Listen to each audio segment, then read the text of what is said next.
Sir AIADMK BJP கூட்டணி எப்படி நீங்கள்? நாங்கள் எப்படியும் பார்க்கல. எங்களுது நல்லா பண்ணிகிட்டு இருக்கிறோம். எங்களுது நல்லா இருக்குது. நாங்கள் அதை தான் பார்த்துட்ருக்கோம். திமுக ஆட்சியை அகற்றுவது முழுமையான அப்படின்னு அமைச்சர் சொல்லியிருக்காரு. 2026 வேறு என்ன சொல்லுவாங்கன்னு எதிர்பார்க்குறீங்க? அவங்க அதைத்தான் சொல்லுவாங்க. அப்படி சொல்லுகிற பொழுது தான் மக்கள் எங்கள் பக்கம் முழுசாக வந்து நிற்பாங்கங்கிறது நான் எங்களுடைய எதிர்பார்ப்பு. எனவே அவங்க அப்படி சொல்லணுங்கிறது தான் எங்களுடைய. அப்போ தான் எங்கள் பக்கமும் வேகம் வருவதற்கும் பொதுமக்கள் யோசித்து பார்ப்பதற்கும் வாய்ப்பாக இருக்கும். சுப்ரீம் கோர்ட்டில் ஒரு ஜட்ஜ்மெண்ட் வந்தது. அதுக்கு பின்னாடி தான் மக்கள் அதை பற்றி யோசிச்சிருக்காங்க.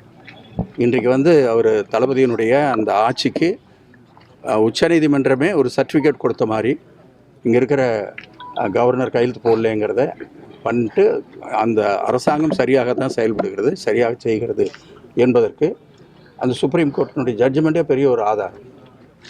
அப்படிப்பட்ட நிலையில தான் நம்ம போய்கொண்டிருக்கிறது. பிளே ஸ்டோர் மற்றும் ஆப் ஸ்டோரில் இருந்து பாலிமர் செயலியை QR கோடு மூலம் பதிவிறக்கம் செய்யுங்கள். செய்திகளை உடனுக்குடன் பெறுங்கள்.